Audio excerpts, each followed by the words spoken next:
தோசை, இட்லி, சப்பாத்திக்கு சைடிஷான தக்காளி தொக்கு எப்படி செய்யறதுன்னு பார்க்கலாம். ஸோ இதுக்கு நான் ஒரு பெரிய வெங்காயத்தை நீல வாக்கில் கட் பண்ணி வச்சுருக்கேன். அதே மாதிரி ஒரு 5 தக்காளி எடுத்து இப்படி நீல வாக்கில் கட் பண்ணி வச்சுருக்கேன்.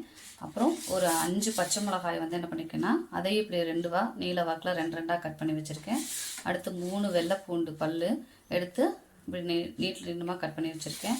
அடுத்து தாளிக்கிறதுக்கு கொத்தமல்லி, கருவேப்பிலை எடுத்து வச்சுருக்கேன். அடுத்து இது என்னென்னு பார்த்தீங்கன்னா கடுகு உளுந்தம் பருப்பு. இப்போது இதை எப்படி செய்கிறதுன்னு பார்க்கலாம். அடுப்பு வச்சு கடாய் வச்சாச்சு.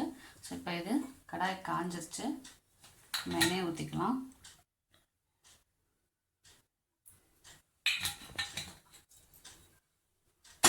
எண்ணெய் காயட்டும். எண்ணெய் காஞ்சோடனே கடுகு உளுந்தம் பருப்பு தாளிச்சுக்கலாம்.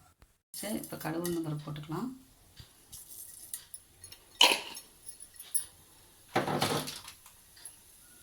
கடுகு உளுந்தம் பருப்பு பொடியிறப்ப வெள்ளைப்பூடை போட்டுக்கலாம். அடுத்து பெரிய வெங்காயம் போட்டு வதக்கிக்கலாம்.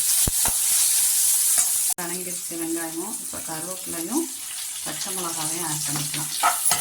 ஆட் பண்ணி சும்மா ஒரு 2 வணக்கம் வதக்கிட்டு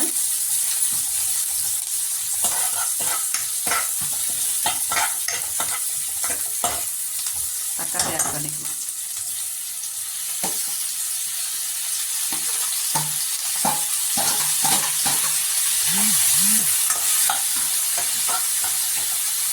தொட்டுக்கு தேவையான உப்பு போட்டுக்கலாம்.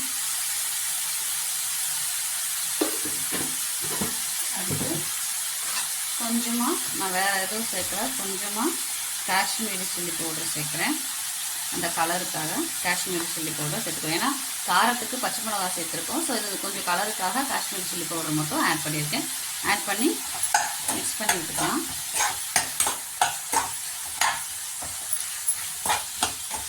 தண்ணி எதுவும் ஊற்றக்கூடாது. தண்ணி எதுவும் ஊற்றாமலே நம்ம தக்காளியோட தண்ணியிலே வேகட்டும்.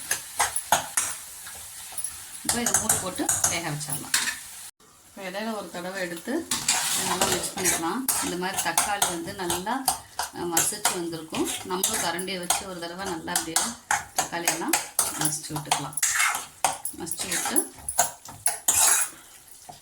திருப்பி மூடி போட்டு வச்சிடலாம். ஒரு 5 to 10 minutes வேகட்டும். சிம்லேயே வேகட்டும். 10 minutes ஆச்சு. ஓப்பன் பண்ணி பார்த்தோன்னா தக்காளி தொக்கு ரெடி.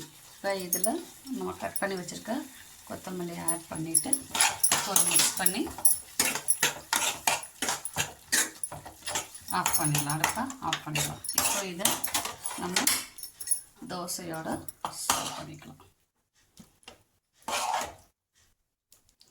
நல்லா காரசாரமான தக்காளி தொக்கு ரெடி.